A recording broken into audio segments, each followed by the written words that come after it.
신실함이라는 제목으로 말씀 잠시 나누겠습니다.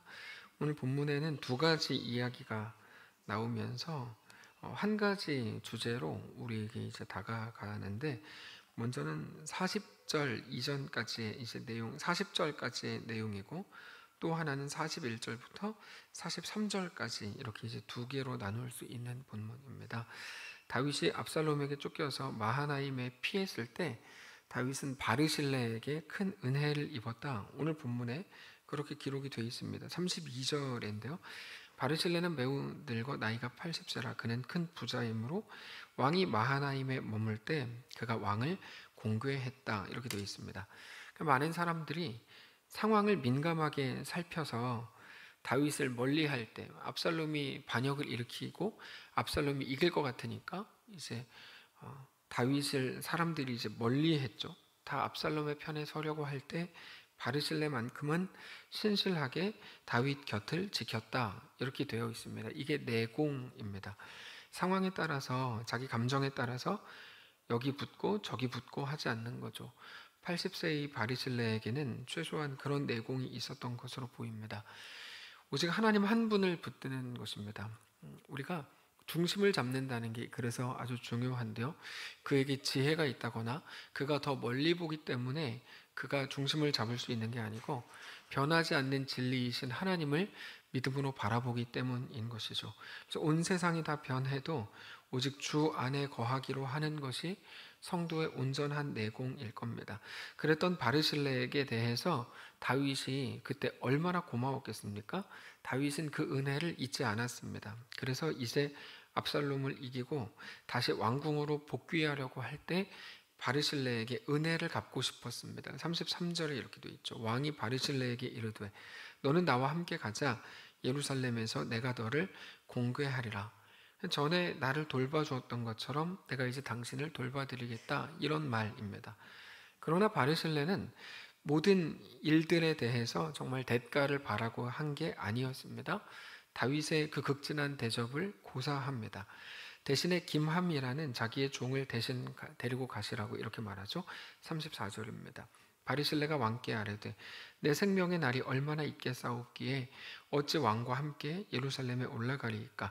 내 나이가 이제 80세라 어떻게 좋고 흉한 것을 분간할 수 있사오며 음식의 맛을 알 수 있사오리이까? 이 종이 어떻게 다시 노래하는 남자나 여인의 소리를 알아들을 수 있사오리이까? 어찌하여 종이 내 주 왕께 아직도 누를 끼치리이까? 당신의 종은 왕을 모시고 요단을 건너려는 것뿐이거늘 왕께서 어찌하여 이 같은 상으로 내게 갚으려 하시나이까? 청하건대 당신의 종을 돌려보내옵소서. 내가 내 고향 부모의 모 곁에서 죽으려 하나이다. 그러나 왕의 종 김함이 여기 있사오니 청하건대 그가 내 주 왕과 함께 건너가게 하시옵고 왕의 처분대로 그에게 베푸소서 하니라. 그러니까 다윗이 쭉 바르실레의 이야기를 듣고 나서 저 사람의 진심, 저 사람의 진짜 마음을 알았기 때문에 바르실레에게 다윗이 자기의 주장을 펴지 않고 그의 말을 받아들입니다. 38절에 왕이 대답하되 김함이 나와 함께 건너가리니 나는 너가 좋아하는 대로 그에게 베풀겠고 또 너가 나에게 구하는 것은 다 너를 위하여 시행하리라 하니라. 바로 이 두 모습, 바르실레와 다윗의 모습이 앞부분에 지금처럼 나오는 건데, 상황으로는 다윗을 선뜻 돕겠다고 나설 수 없는 세상의 분위기였음에도 불구하고 모든 사람이 다 다윗을 대적하는 게 당연하다고 생각을 했었으니까요.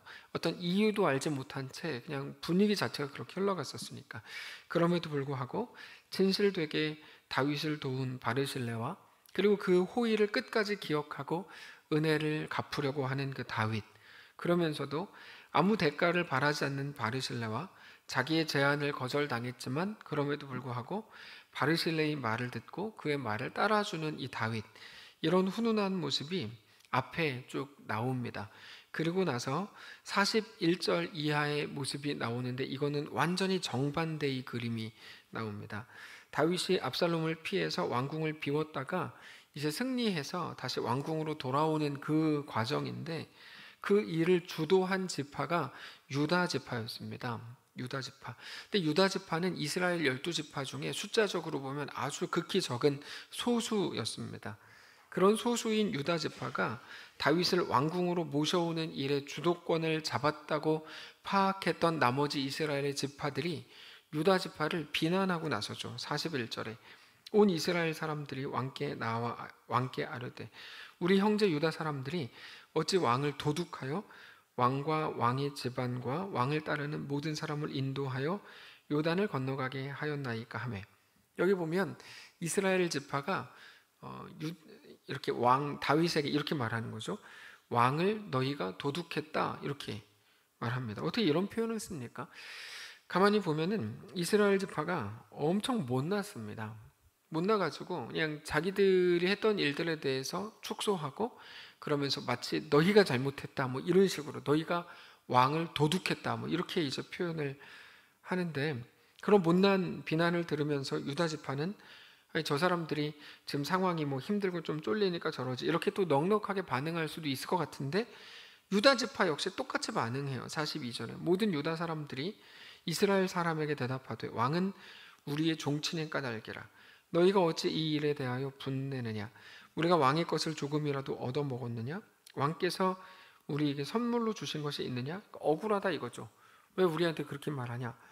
어떻게 우리한테 그렇게 말할 수 있지? 그러면서 이제 말다툼이 시작되고, 그래서 이스라엘이 거기에 대해 또 대항하고 그렇게 또 다툼이 됩니다. 43절 이스라엘 사람이 유다 사람에게 대답하여 이르되 우리는 왕에 대하여 열 몫을 가졌으니 다윗에 대하여 너희보다 더욱 관계가 있거늘 너희가 어찌 우리를 멸시하여 우리 왕을 모셔오는 일에 먼저 우리와 의논하지 아니하였느냐 하나 유다 사람의 말이 이스라엘 사람의 말보다 더 강경하였더라. 뭐 서로 막 싸웠다 뭐 이런 말이죠. 그러니까 이 모든 것들을 보니까 유다 지파가 소수이지만 이스라엘 사람들보다 더 세게 나갔다. 이스라엘 지파는 거기에 대해 참지 않았다. 뭐 이런 게 반복이 되는 겁니다. 이 다툼이 왜 시작됐는가 하면 유다가 먼저 나섰고 이스라엘이 뭐 나중이고, 겉으로는 그들이 했던 말들 들어보면 그런 게 문제가 된 것처럼 보이지만 사실 그런 문제가 아니고 이건 철저히 이권 때문임, 특권 때문에 일어난 다툼입니다. 욕심인 거죠. 욕심.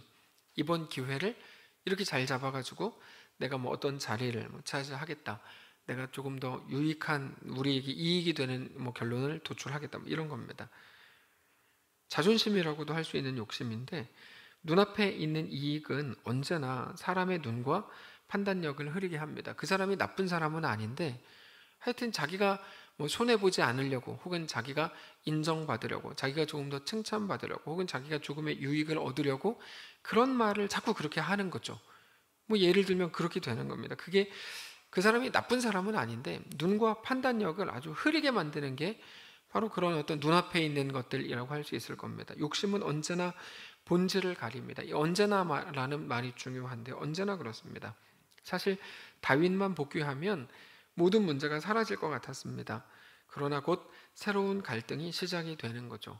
다윗을 모셔오는데 주도권을 잡은 유다 지파와 주도권을 빼앗겼다고 생각하는 이스라엘 지파의 이제 다툼입니다. 그냥 나쁜 의미에서의 정치, 그 정치공학적 판단으로 꽉 차 있는 겁니다. 이게 음흉함입니다. 음흉함. 우리가 이걸 이렇게 하면 이렇게 되는, 속으로 막 다 생각하는 거죠. 그래서 결국에 이런 말을 뭐 하는 거 뭐 이런 식입니다. 여기에서는 하나님의 뜻과 하나님의 마음과 하나님의 왕되심 이런 건 하나도 없습니다.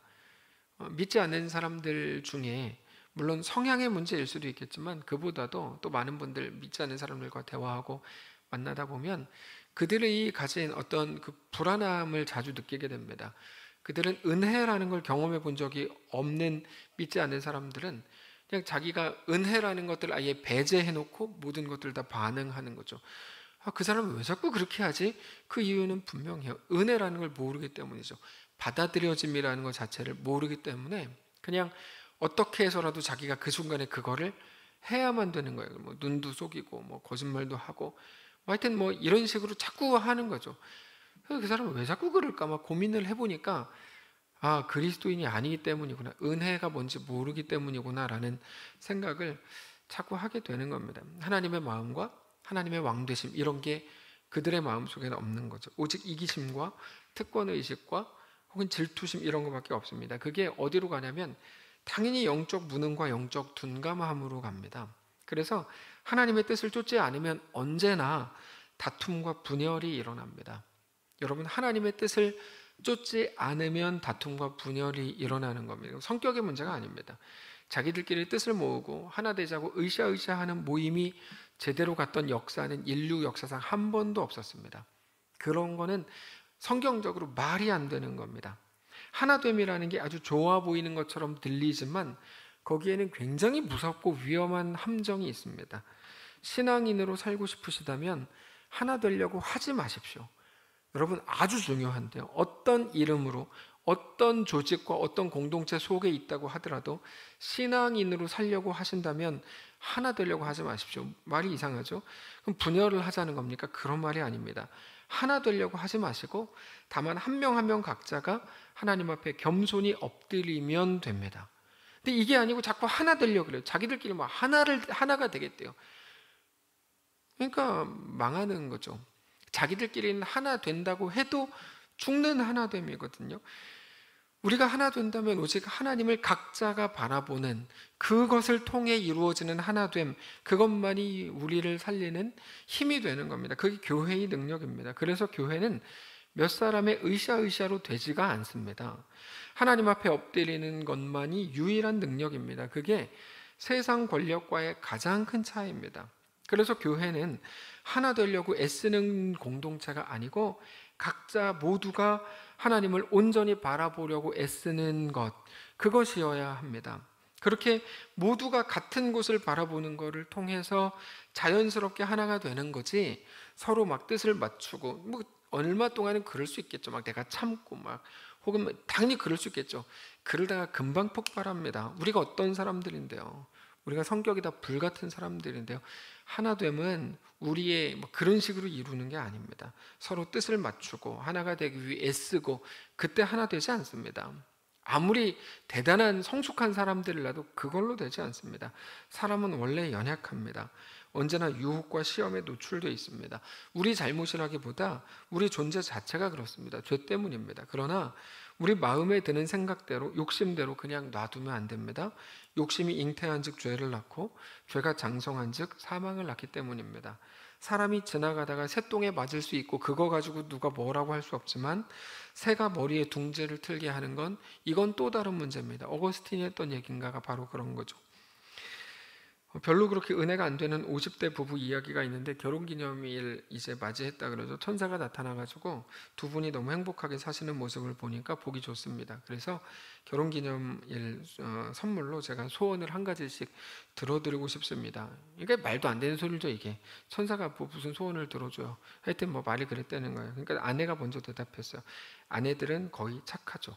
그래서 아내가 이렇게 대답했어요. 제 남편하고 세계 일주를 한번 했으면 좋겠습니다. 그러죠. 제가 들어드릴게요. 그러면서 천사는 아내의 손에 그 부부가 세계 일주할 수 있는 비행기 표 2장과 예약된 그 티켓을 줬답니다. 그리고 나서 이제 남편 차례죠. 당신은 소원이 뭡니까? 그냥 뻔하죠. 남편은 머뭇머뭇하더니 천사를 끌고 가서 구석으로 가서 이렇게 얘기했대요. 이거 솔직히 얘기해야 되는 거죠? 이러면서 당연히 솔직하셔야죠. 저는 저보다 한 나이가 30살쯤 연하의 마누라를 데리고 한번 살고 싶습니다. 그래가지고 천사가 약속한 거니까 알겠다 그러면서 소원을 들어줬대요. 남편 나이가 50대인데 갑자기 폭삭 늙어가지고 80대가 돼서 50대 아내와, 그러니까 30살 연하 아내와 살게 됐다는, 이 말도 안 되고 은혜도 별로 안 되는 얘기입니다. 무슨 얘기를 하고 싶으냐면 욕심의 결과죠. 과연 욕심의 결과라는 얘기를 하려고 이렇게 쓸데없는 얘기를 해야 되는가라는 생각이 좀 드는데, 욕심은 생각보다 엄청 무섭습니다. 여기서 말하는 욕심이라는 건 돈을 얼마를 더 벌어야지라고 하는 가볍고 유치한 욕심이 아닙니다. 아주 수많은 어떤 내용들이 들어가 있을 수 있겠죠. 이런 글이 있습니다. 욕심으로 무언가를 얻겠다고 생각하지 말라. 욕심으로 이것도 이루고 저것도 이루겠다고 하지 마라. 욕심의 결과는 생명이 아니라 언제나 사망이다. 중요한 말이라고 생각합니다. 욕심이 내가 인정받고 싶은 욕심이든지, 욕을 덜 먹고 싶은 욕심이든지, 혹은 다른 어떤 것들을 이렇게 저렇게 하려고 하는 욕심이라고 하더라도, 욕심은 사람을 반드시 망하게 한다는 거죠. 욕심 때문에 시험에 빠집니다. 그렇게 볼 때 오늘 본문에 있는 바르실레처럼, 다윗처럼 우리가 하나님 앞에 신실한 사람들일 수 있다면 얼마나 좋을까, 이런 생각을 하게 되는 거죠. 그러나 그 신실함을 상실한 시대입니다. 우리의 삶이 오늘 본문의 전반부와 같을 수도 있고 후반부와 같을 수도 있겠죠. 전반부처럼 하나님 앞에 신실한 자의 모습일 수도 있겠고, 후반부 오늘 41절부터 43절에 나오는 것처럼 혹은 자기의 욕심을 따라서 어떤 그런 분쟁 이런 것일 수도 있겠죠. 같은 시대, 분명히 같은 사람들의 이야기인데 너무 다르죠. 전반부와 후반부가. 우리가 제일 예민해야 되는 부분은 숫자가 많은지 적은지, 이스라엘 지파가 더 많았다, 유다 지파 적었다, 혹은 42절에 나오는 것처럼 우리가 다윗의 종친인지 아닌지, 얼마나 왕과 가까운지 뭔지 이런 게 아니고, 연약한 자를 돕고 어떻게든 은혜를 갚으려고 하는 그런 거룩한 열망들이 우리에게 있을 수 있다면, 그러니까 그건 뒤에 나오는 사람들이 자기 자신에게 집중되어 있었다면 앞에 나오는 사람들은 자기 자신에게 집중되어 있지 않은 모습이거든요. 가장 큰 차이죠. 하나님의 마음이 있는 그런 곳에 대해 우리도 민감할 수 있다면 얼마나 좋을까요? 그래서 어떻게 보면 사실 41절부터 43절까지는 별 의미가 없는 말들입니다. 모든 사람들이 집중하는 건 41절부터 43절인데 그거를 따라서 그 이후에 이권과 특권이 결정될 테니까요. 근데 사실 하나님께서 주목하시는 건 그 앞에 나오는 바르실레와 다윗에게 있었던 거죠. 그 주도권을 유다가 잡든 이스라엘이 잡든 그게 중요할까요? 하나도 중요하지 않습니다. 전혀 중요하지 않습니다. 물론 당사자로서는 의미가 있었는지 모르겠지만 그게 그렇게 중요하겠습니까? 중요하지 않지만 그렇게 중요해 보이는 것들 속에서 그러나 오직 다윗과 바르실레와 같으시기를 축복합니다. 정말 중요한 건 여러분, 그래서 눈에 보이지 않는 거죠. 사랑, 신뢰, 감사, 사명, 중요한 것들이 우리 삶에 정말로 중요한 것들로 인식돼야 될 겁니다. 우리는 성경의 여러 부분에서 그것을 확인할 수 있습니다. 누가복음 3장은 재미있는 구성으로 되어 있는데 모든 세상 사람들이 주목하고 있는 것을 처음에 쭉 나열하는 걸로 시작합니다. 누가복음 3장 1절을 보면 이렇게 되어 있어요. 디베르 황제가 통치한 지 15해. 여기 보면 처음에 디베르 황제가 나오고 본디오 빌라도가 유대의 총독으로, 헤롯이 갈릴리의 분봉왕으로, 그 동생 헤롯 빌립이 이두레와 드라고니 지방의 분봉왕으로, 루사니아가 아빌레네의 분봉왕으로, 거기다가 정치 지도자들 뿐 아니라 종교 지도자들도 나옵니다. 안나스가 나오고 가야바가 나오면서 그들이 대제사장으로 있을 때 이렇게 나오죠. 모든 사람들이 여기 나왔던 사람들, 디베르, 본디오 빌라도, 헤롯 빌립, 루사니아, 그런 분봉왕들, 종교적으로는 안나스와 가야바, 이런 어마무시한 사람들, 이 사람들에게 완전히 집중하고 있었습니다. 우리도 마찬가지예요. 왜 그런가 하면 거기서 일어나는 결정과 손짓들과 표정들로 모든 것들이 다 결정된다고 생각하고 믿었기 때문입니다. 그러나 하나님의 말씀은 거기 유명한 그 사람들이 있는 자리가 아니라 빈 들에 있는 세례 요한에게 임했다고 말씀하세요. 그래서 누가복음 3장 1절 다시 보시면 디베르 황제가 계속 똑같이 나와요. 통치한 지 15대, 곧 본디오 빌라도가 나오고 헤롯이 나오고 그 동생 빌립이 나오고 루사니아와 아빌레네의 분봉왕으로 됐다고 되고 안나스가 나오고 가야바가 대제사장으로 있을 때, 그러나 하나님의 말씀은 빈 들에서 사가랴의 아들 요한에게 임했다 이렇게 나오죠. 우리가 어쩌면 그렇게 집중하고 관심을 가지고 있고 우리도 가지기를 꿈꾸는 것들이 여러분 아무것도 아닐 수 있다는 것을 우리가 꼭 기억하실 수 있기를 바랍니다. 우리가 그리스도인이 된 가장 강력한 은혜 중에 하나는 바로 그것입니다. 내가 가장 관심을 갖고 있고 가장 가지기를 소원하고 가장 내가 집중하고 있는 그것이 아무것도 아닐 수 있다는 것을 알게 되는 것, 여러분 그게 우리에게 임하는 가장 큰 은혜 중에 하나일 겁니다. 그거를 인정하고 그것을 깨닫는 것이 신앙의 시작입니다. 신앙은 정말 많은 사람들이 하는 것처럼 내가 꿈꾸고 원하는 것을 더 쉽게, 더 정확하게, 더 풍성하게 얻는 방식이 아닙니다. 가장 가슴 아픈 게 바로 그겁니다. 신앙을 여전히 이 땅에 속한 어떤 것을 더 쉽게 얻는 것이라고 생각하는, 명찰을 그리스도인이라고 달아놓은 사람들이 너무 많은 게 이 시대의 가장 큰 비극일 겁니다. 신앙은 그런 게 아닙니다. 기도 열심히 해서 너 앞에 있는 모든 문제가 다 사라질 거야. 기도 열심히 해서 네 원하는 거 다 얻을 수 있을 거야. 기도하면 다 돼. 여러분, 저는 그런 말들이 너무 가슴 아프게 들립니다.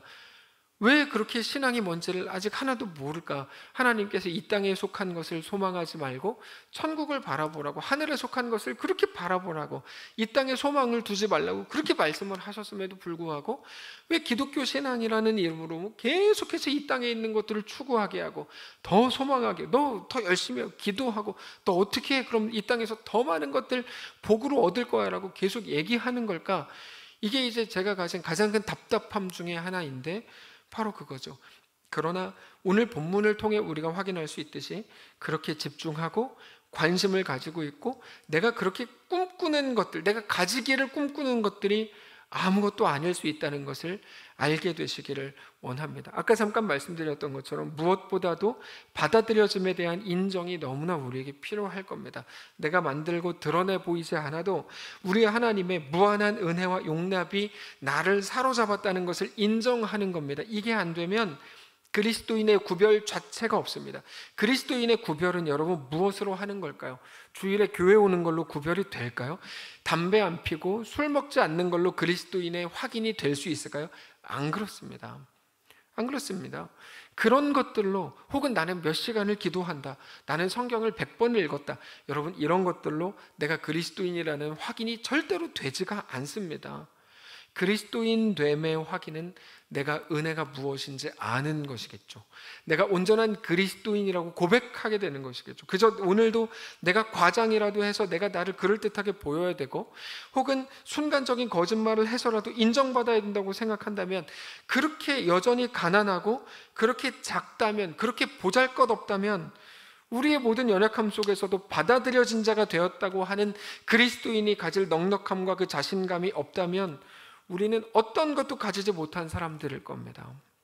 그게 그렇게 내가 추구하고 내가 목표로 삼았던 것들이 나를 위해서 해줄 수 있는 게 아무것도 없는 가장 무능한 것이었다는 것을 깨닫는 것은 그에게 매우 어렵고 힘들고 고통스러운 일이겠지만, 41절부터 43절까지 나오는 유다와 이스라엘 지파들에게 하는 말입니다. 자, 유다와 이스라엘 지파들에게 다시 할게요. 내가 그렇게 추구하고 내가 목표로 삼았던 것들이 나를 위해 해줄 수 있는 게 아무것도 없는 가장 무능한 것이었다는 것을 깨닫는 것은 매우 어렵고 힘들고 고통스러운 일이겠지만, 그럼에도 성도 여러분, 더 이상 내가 아니요, 내 꿈이 아니요, 내 원함이 아니요, 내 계획과 내 꿈과 내 목표가 아니요, 오직 하나님이 나의 왕이요 주인이셨다는 것을 깨닫게 되시기를 주님 이름으로 축복합니다. 그것 외에는 우리에게 어떤 소망도 없는 겁니다. 어떤 소망도 없습니다. 드라마 보면 매일 나오잖아요. 자기가 했던 일에 대해서는 축소해서 욕 안 먹으려고 그러고, 그리고 또 뭐 자기가 행한 조그만 거에 대해서 막 과장해서 더 칭찬받으려고 그러고, 그가 왜 그렇게 작은 걸, 드라마에 나오는 그 사람은 왜 그렇게 작은 걸까요? 은혜를 모르기 때문인 거죠. 작은 아들이 뭔지를 모르니까요. 집 나간 탕자 정도로만 아니까요. 돌아온 탕자라고만 들었으니까요. 그게 아니잖아요. 은혜가 뭔지를 깨달은 자인데 어떻게 그냥 쉽게 집 나간 뭐 탕자, 돌아온 탕자 이렇게 부를 수 없는 거거든요. 그리고 하나님의 은혜가 무엇인지 알고 받아들여진 게 뭔지를 안다면 그의 말과 그의 선택과 그의 태도는 완전히 달라질 수밖에 없는 거죠. 작은 자일 수가 없는 거죠. 그게 우리에게 요구된 신실함이라는 겁니다. 오늘 본문으로 돌아가서 바르실레가 어떻게, 모두의 눈이 압살롬을 향하고 있는 그때 바르실레는 어떻게 다윗을 향하고 다윗을 공개할 수 있었을까요? 하나님이 누구신지 알았기 때문이죠. 하나님이 누구신지 알았으니까요. 자기가 어떻게 받아들여졌는지를 알았기 때문이죠. 그가 어떻게 그렇게 큰 사람이 될 수 있었을까요? 나의 연약함을 하나님이 붙드시고 예수 그리스도를 통해 나를 완전히 구원하시고 나 같은 사람도 받으셨다고 하는 그 넉넉함과 자신감이 그 속에 생겨났기 때문이죠. 그게 성도가 가질 유일한 신실함의 근거인 것을 알게 되시길 바라요. 오직 하나님이 나의 왕이신 것을 정말로 아는 겁니다. 하나님이 나의 구원자이신 것을 정말로 믿는 겁니다. 사랑하는 성도 여러분, 말씀을 정리하겠습니다. 우리 하나님이 우리의 왕이십니다. 이것은 그냥 입 발린 소리가 아니고 정말로 우리의 왕이십니다. 우리 하나님이 우리의 주인이시고 하나님이 우리의 유일한 신이십니다. 하나님이 우리의 유일한 구원자이십니다. 그렇게 하나님을 뜨겁게 사랑하고 그렇게 하나님 앞에 신실한 거룩한 성도들이 되시기를 주님 이름으로 축복합니다. 기도하겠습니다. 하나님, 작은 자이고 싶지 않습니다. 우리도 모르게 습관적으로 튀어나오는 그 하나님 없는 사람들의 습관들, 구원받지 못한, 그래서 집 나간 둘째 아들을 받아들이는 아버지의 하나님의 어떠하심을 경험해 본 적 없는 것 같은, 이거 걸리면 안 되는데, 이거는 내가 이렇게라도 해가지고 이렇게 얻어야 되는데, 이런 어떤 자금, 보잘것없음이 우리 속에 사라지기를 원합니다. 받아들여진 자의 넉넉함, 하나님의 왕이신 것을 정말 알고 믿는 자의 그 엄청난 자신감이 우리 속에 시작되게 하옵소서. 세상으로 우리가 무엇을 만들겠습니까? 오직 하나님의 어떠하심이 우리의 자신감이 되고 우리의 넉넉함이 되어 모두의 눈이 지금 권력의 정점인 압살롬을 향할 때조차 하나님의 사람인 다윗에게로 나아가 공궤할 수 있었던 그 한 노인처럼, 그 바르실레처럼, 그리고 그를 기억하여 다시금 그를 또 공궤하겠다고 하는 그 한 다윗처럼 우리의 모습이 그런 넉넉함을 갖게 되기를 원합니다. 하나님이 우리의 신실함의 근거이신 것을 알게 되기를 원합니다. 마지막 시대이고 모두가 다 어렵다고 하는 시대라면 우리도 그 삶을 살아볼 시간을 만난 것임을 깨닫습니다. 하나님 앞에 온전히 나아가 우리에게 허락된, 우리에게 주어진 모든 길과 모든 걸음 속에 하나님을 닮은 자들의 말과 그런 넉넉함이 나오게 하시고, 그렇게 우리를 사랑하시고 우리를 구원하신 예수 그리스도를 매일 기억함으로 내 눈에 보이는 것, 내가 그렇게 가지기를 꿈꾸었던 것, 내 욕심이 들어가 있는 것, 내가 정말 이것만 가지면 될 것 같이 생각했던 그 모든 것들이 가장 무능하다는 것을 깨닫고 인정하고 우리 자신을 하나님 앞에 온전히 내어드리기로 하는 사랑하는 모든 성도를 더 되도록 아버지 하나님 축복하여 주시옵소서. 하나님, 내일 어르신 소풍이 있는데 오가는 길을 안전하게 하시고 그곳에서 우리가 상상하지 못했던 하나님이 이루실 회복으로 가득 넘쳐나게 하시고 참여하는 모든 자들에게 풍성한 하나님의 은혜가 남는 귀한 날 되도록 축복하시옵소서. 5월의 달 가정을 주셨으니 감사합니다. 사랑하는 모든 성도들의 가정마다 하나님의 놀라운 은혜가 부어지게 하시고 하나님의 은혜로 말미암아 사람이 만들 수 없는 평안과 진정한 만족이 우리 가운데 가득 임하는 거룩한 가정들 다 되도록 축복하시옵소서. 우리와 함께 하시기를 간절히 소원하며 살아계신 우리 주 예수님의 이름으로 기도합니다. 아멘. 하늘에 계신 우리 아버지여, 이름이 거룩히 여김을 받으시오며 나라가 임하시오며 뜻이 하늘에서 이룬 것 같이 땅에서도 이루어지이다. 오늘 우리에게 일용할 양식을 주시고 우리가 우리에게 죄진 자를 사하여 준 것 같이 우리 죄를 사하여 주시고 우리를 시험에 들게 하지 마시고 다만 악에서 구하시옵소서.